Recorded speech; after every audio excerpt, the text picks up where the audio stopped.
खुश आमदीद। आज हम डॉक्टर गैरी चैपमैन की किताब से पहली लव लैंग्वेज यानी वर्ड्स ऑफ एफर्मेशन को समझने वाले हैं। सीधे साधे लफ्ज़ों में कहें तो तस्दीक करने वाले अल्फाज की ताकत। ये वो अल्फाज हैं जिनमें रिश्तों को जोड़ने या तोड़ने की सलाहियत होती है। तो चलिए देखते हैं कि ये काम कैसे करते हैं। मार्क ट्वेन ने क्या ही ज़बरदस्त बात कही थी कि मैं एक अच्छी तारीफ पर 2 महीने तक जिंदा रह सकता हूँ। सोचिए, ये जुमला कितनी खूबसूरती से बताता है कि तारीफ के चंद अल्फाज किसी के लिए कितनी हिम्मत और खुशी का जरिया बन सकते हैं। तो फिर सवाल ये उठता है, क्या किसी के बोले गए अल्फाज उनके पार्टनर के लिए वाकई ज़िंदगी जैसे हैं? क्या वो उनके लिए उतने ही ज़रूरी हैं जितना किसी पौधे के लिए पानी? ये वो बुनियादी ख्याल है जिस पर ये पूरी लव लैंग्वेज टिकी हुई है। अच्छा, तो इस ज़बान का जो सबसे पहला लहजा यानी डायलेक्ट है वो है तारीफ करना। ये वो सीधे साधे दिल से निकले हुए अल्फाज हैं जो बताते हैं कि किसी को अपने पार्टनर की कितनी कदर है। चलिए इसकी कुछ आम सी मिसालें देखते हैं। देखें, ये बहुत छोटी छोटी सच्ची बातें हो सकती हैं, जैसे कि किसी के कपड़ों की तारीफ कर देना या उनके किए हुए काम को सराहना। इन्हीं से रिश्ते का इमोशनल लव टैंक भरा रहता है। भले ये जुमले आम से लगे, जैसे आप इस सूट में बहुत अच्छे लग रहे हैं या आज कचरा बाहर फेंकने के लिए शुक्रिया, लेकिन इनका असर मोहब्बत के एहसास को ताज़ा रखता है। डॉक्टर चैपमैन अपनी किताब में एक बहुत दिलचस्प किस्सा सुनाते हैं।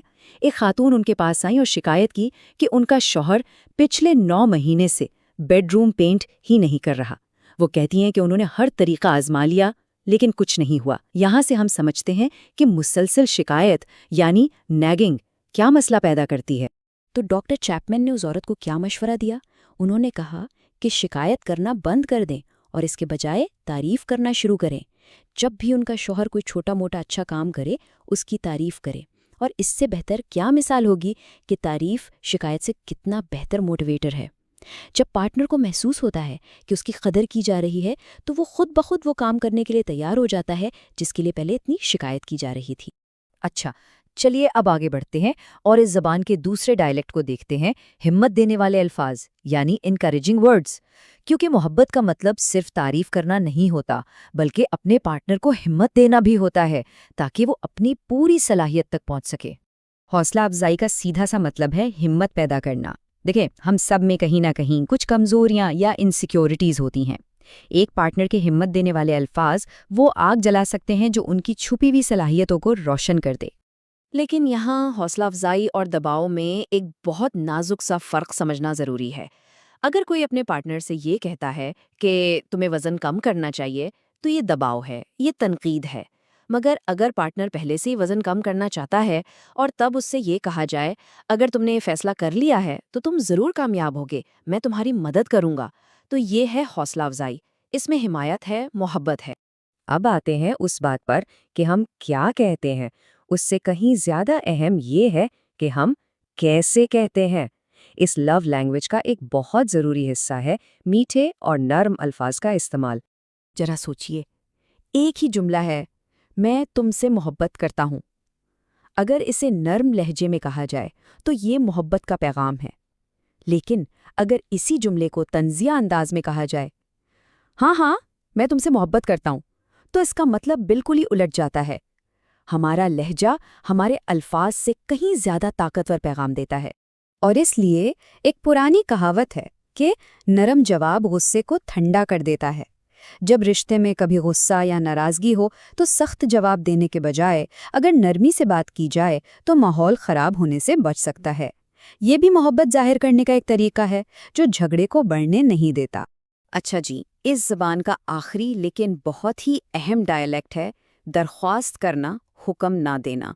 मतलब अपनी ख्वाहिशात को दरख्वास्त के तौर पर पेश करना, ना कि एक मुतालबे के तौर पर। शादी में दोनों पार्टनर्स बराबर के शरीक हैं, कोई एक दूसरे का मालिक नहीं होता। जब हम हुक्म देते हैं तो हम एक पेरेंट चाइल्ड वाला रिश्ता बना देते हैं। लेकिन मोहब्बत हमेशा दरख्वास्त करती है, हुक्म नहीं देती। दरख्वास्त सामने वाले को इख्तियार देती है कि वो अपनी मर्जी से मोहब्बत में वो काम करे। इस फ़र्क को समझने के लिए किताब की ये एप्पल पाई वाली मिसाल बहुत ज़बरदस्त है। एक तरफ ये जुमला है कि जब से बच्चा हुआ है एप्पल पाई नहीं खाया, लगता है अब अगले 18 साल तक नहीं मिलेगा। یہ ایک شکایت ہے، ایک مطالبہ۔ دوسری طرف ایک خوبصورت درخواست ہے، آپ جو ایپل پائی بناتی ہیں نا، کیا اس ہفتے ایک بنا سکتی ہیں؟ مجھے وہ بہت پسند ہے۔ آپ خود دیکھیں دونوں میں کتنا فرق ہے۔